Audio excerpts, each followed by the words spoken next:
Hello, students. These are the chapter questions for The Boy in the Striped Pajamas, part one of chapter 13. Before I start, there were a couple of things that came up in some of your answers that I just wanted to clarify a little bit. We talked about this before. Remember that John Boyne is an Irish author, so he uses some British vocabulary that is a little bit different for us. But from one of the previous chapters, the answer was that Shmuel lived in a flat above his father's store. For some of you may not have understood this, a flat is an apartment. It's just a British term for an apartment. So that's where he lived. But this is important too because I think there may have been some confusion about Shmuel's life before he came to the camp. Shmuel was not necessarily poor. We don't have a sense that that's what his life was like. He probably was not as wealthy as Bruno's family. His family was not as wealthy as Bruno's family. They had a huge, five-story house in Berlin, but he seemed to mostly have been middle class. His father was a watchmaker. He seemed to have like a pretty normal life, and this is important because Shmuel's life now is very, very different from the way that his life was. This kind of reminds me of what we talked about with Pavel, right? Pavel was a doctor.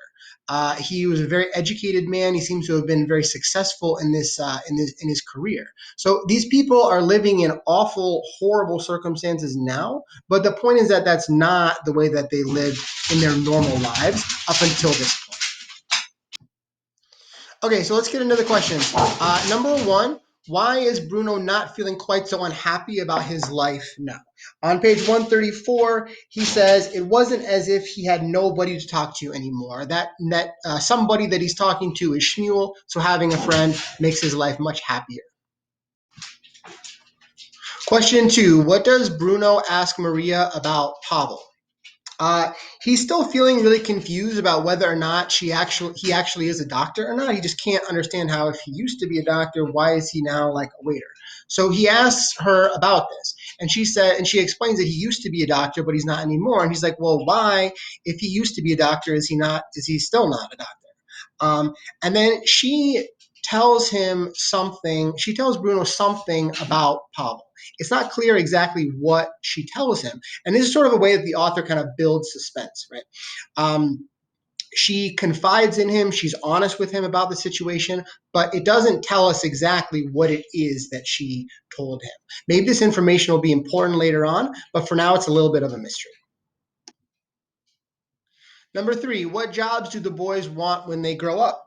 On page 139, Shmuel says that he wants to work in a zoo because he likes animals. And Bruno says that he is going to be a soldier just like his father. Which kind of leads us into question four. What does Shmuel think about soldiers? On page 140, he says there aren't any good soldiers. Think about this. He's never had any interactions with soldiers before, other than these, really traumatic experiences. Bruno's father is a soldier, so for him, soldiers are great because his father's one. But for Shmuel, he's never seen soldiers in any way besides this really awful, horrible way, and what they've done to him and to his family. Number five, describe the friendship that the boys have.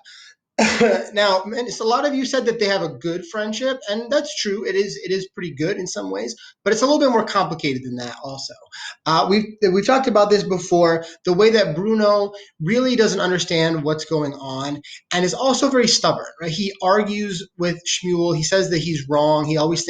Bruno always thinks that he's right, and this causes like some kind of like conflict between them. Shmuel is very patient, right? He doesn't get upset. He doesn't argue back, despite the way that he's living in the camp. He's very patient with Bruno. He's always, he's sort of, I think, coming to more realization about this. On page 140, Shmuel says, you don't know what it's like in here. And then over on page 138, I don't think you realize just how many people live on this side of the fence. So Shmuel is more aware that Bruno is coming from a place where he doesn't understand what's going on. And despite the fact that Bruno is very stubborn, right, and he's always he's kind of disagreeing with Shmuel, he also kind of is trying to back off a little bit. So on page 140, he says he didn't want to have to argue with him, about whether or not there are any good soldiers or not. And then on page 158, take a look at this. When Shmuel tells him that his grandfather has gone missing, Bruno says he hadn't really understood at the time how sad that must have made his friend. When Bruno said these words about what happened out loud to Gretel, he felt terrible that he hadn't tried to say anything to cheer Shmuel up, and instead had started talking about something silly like exploring. I'll say sorry for that tomorrow, he told himself.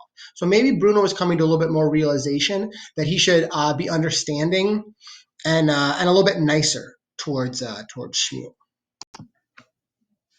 Question 6, how does Bruno feel when he looks at Pavel? This is on page 142. He feels sad, and he thinks about the fact that he keeps thinking about the fact that he used to be a doctor and now he's a waiter. That makes him feel it makes him feel sad. This kind of goes back to that thing of unlike Gretel, seeing Maria as just kind of like a servant for them. Bruno sees more of the humanity, right? He sees more of the person, so he is able to feel badly for Pavel and his situation.